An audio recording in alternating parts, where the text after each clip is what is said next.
Welcome back to Peer-Guided DBT Lessons, provided by DBT Skills application, Peers Helping Peers.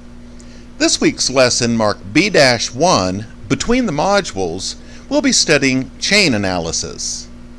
Please keep in mind that we're simply peers helping peers, working together to bring about more peaceful, constructive, and ultimately happier lives. In other words, a life worth living. So, what is chain analysis? Chain analysis is about getting a complete picture of a behavior, what it is, how it started, and what keeps the behavior repeating. DBT chain analysis is a critical core component of dialectical behavioral therapy, DBT, according to Behavioral Tech. In order to get a complete picture of a behavior, the first thing that must be done is to define what the behavior is. Therefore, this will be your first step in your chain analysis. Describe the specific, undesirable, or problem behavior. Be as specific and detailed as possible. Avoid any attempt to be vague. Explain exactly what you thought, said, or did.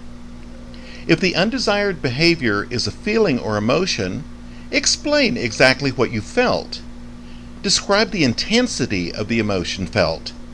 Describe the severity and other important characteristics of the unwanted behavior. Describe the problem behavior in enough detail that someone reading your description could replicate it. The next step is to look back to the beginning. What started the chain reaction that led to the behavior? When did it start? Exactly what happened? What was the event that triggered the start of the chain reaction? When did the sequence of occurrences that led to the undesired or problem behavior begin? Next, look at the vulnerability factor. What factors or events made you more vulnerable to the problematic chain? Possible types of factors might be physical illness, unbalanced eating or sleeping, injury, use of drugs or alcohol, misuse of prescription drugs, beginning a new medication, stressful events in the environment, either positive or negative, intense emotions such as sadness, anger, fear, loneliness, and expectations. Next, we have where the triggering event is linked to the vulnerability factor. It is important to note we can have the same vulnerability factors in a calm, peaceful environment without it leading to an unwanted behavior. The event that triggered the chain reaction leading to our behavior could have occurred at a time when we weren't already vulnerable without it leading to the same undesired or problem behavior. Linking the triggering event to the vulnerability factor is the beginning of the chain reaction. Starting a chain reaction that leads to a problematic behavior is likely to continue automatically in that single direction unless we are able to break a link in the chain. Think of it like these falling dominoes. Once the next element in the chain sequence, T for thought, S for sensation, E for emotion, or U for urge, is hit, it will start to fall on the next, and the next to fall on the next, etc. These elements can come in any order. With one type of triggering event, we might have a thought triggered immediately, whereas with a different type of event, possibly the first element triggered might be an emotion. Noticing the chain links in the order they fall for you is what is important. Perhaps the first element you were aware of following the triggering event was a physical sensation, for example, a knotted gut. But was there a thought about the event that triggered the sensation? Later in your analysis, part 2 of your worksheet, You will look back at the links you recorded in Part 1 as elements in your chain reaction to discover if the behavior could have been avoided. Was there anything you could have done to stop the sensation from escalating?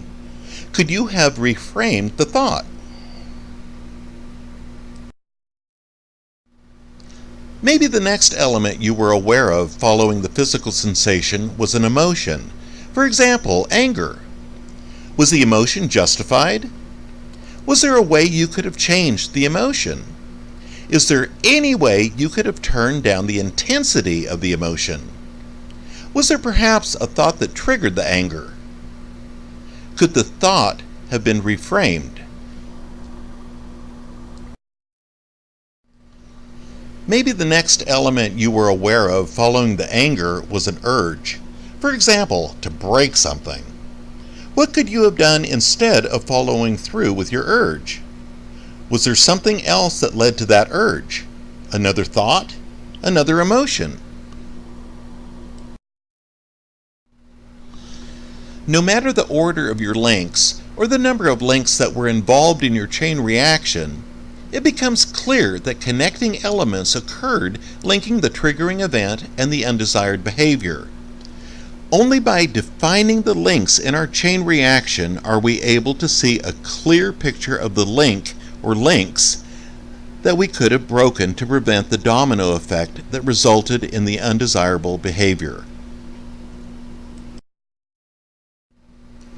We tend to repeat behaviors because they give us some kind of reward. If we can see what we have gained from our behaviors, it becomes possible to weigh the positive reinforcers against the harmful consequences. By seeing this in writing, we get a much clearer picture of the imbalance between the two, helping us to break the habit of seeking those immediate reinforcers. For example, did you become the center of attention? Or did you feel an instant relief or release of pressure? The consequences can soon be seen. What was the first consequence link you became aware of? Did the consequence affect only you? Was there a short-term consequence that affected or harmed someone else? Did your actions cause personal consequences that lasted for some time into the future? Or maybe, did your actions cause pain or harm to another that will last for some time to come? If the chain reaction was free to run its course, it is likely to have caused harm at some point. Ask yourself if it is possible to make amends where needed.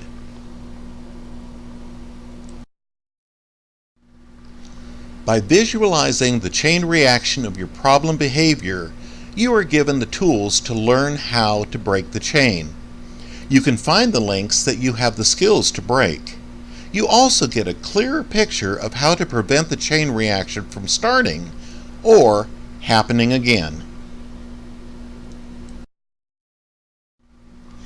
Our next lesson in our peer-guided DBT lessons is an introduction to interpersonal effectiveness.